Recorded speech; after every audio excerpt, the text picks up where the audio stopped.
ময়মনসিংহে ডেঙ্গুতে ৫ জনের মৃত্যুর পর ডেঙ্গু নিয়ন্ত্রণে নিয়মিত মশক নিধন ও পরিচ্ছন্নতা কার্যক্রম পরিচালনা শুরু করেছে সিটি কর্পোরেশন। পাশাপাশি নগরবাসীকে জমে থাকা পানি অপসারণ সহ প্রয়োজনীয় সতর্কতা মেনে চলার আহ্বান জানিয়েছে।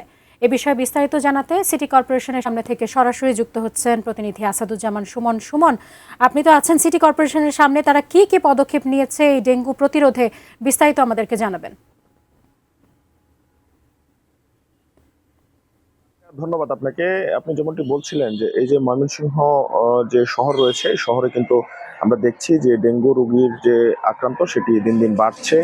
এই চলতি বছর ময়মনসিংহ মেডিকেল কলেজ হাসপাতালে এই ডেঙ্গু রোগে আক্রান্ত হয়ে ৫ জন রোগী মৃত্যুবরণ করেছে। আমরা দেখছি যে সিটি কর্পোরেশনের পক্ষ থেকে নিয়মিত মশক নিধন কার্যক্রম সহ যে সচেতনতামূলক কার্যক্রমগুলো রয়েছে সেগুলো কিন্তু পরিচালনা করছে। আজকে কিন্তু শনিবার, আজকে সিটি কর্পোরেশন বন্ধ, কিন্তু সিটি কর্পোরেশনের যিনি প্রশাসক রয়েছেন রুকনুজ্জামান সরকার রুকন, তিনি কিন্তু আজকেও আমরা দেখছি যে বিভিন্ন সিটি কর্পোরেশনের বিভিন্ন কাজে তিনি ব্যস্ত সময় পার করছেন। আমরা দেখছি যে প্রতিনিয়ত কিন্তু এই যে সিটি কর্পোরেশনের যে মশক নিধন কার্যক্রম রয়েছে সেটি পরিচালনা হচ্ছে, এবং যেটি সবচেয়ে বেশি গুরুত্ব দেওয়া হচ্ছে যে এই ডেঙ্গু নিয়ন্ত্রণ, এই ডেঙ্গু নিয়ন্ত্রণে সবচেয়ে বেশি ভূমিকা রাখতে পারে জনসচেতনতা।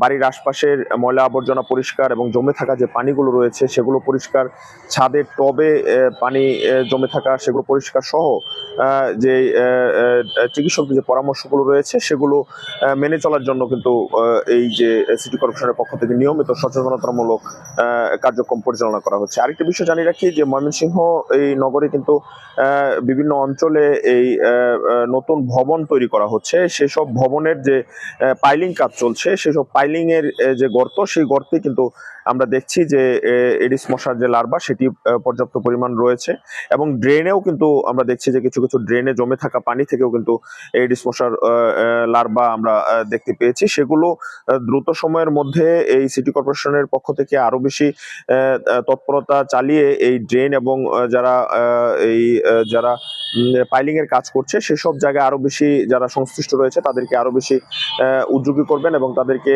নির্দেশনা দিবেন এবং বাধ্য করবেন এইসব যে জমে থাকা পানি সেগুলো পরিষ্কার পরিচ্ছন্ন রাখতে, এমনটি কিন্তু যারা নাগরিক সমাজের প্রতিনিধি রয়েছেন প্রত্যাশা করছেন। ময়মনসিংহ থেকে এই ছিল সাজিয়ে আমার কাছে এই মশক নিধন কার্যক্রম এবং ডেঙ্গুর যে আপডেট সেটি সবশেষ খবরাখবর।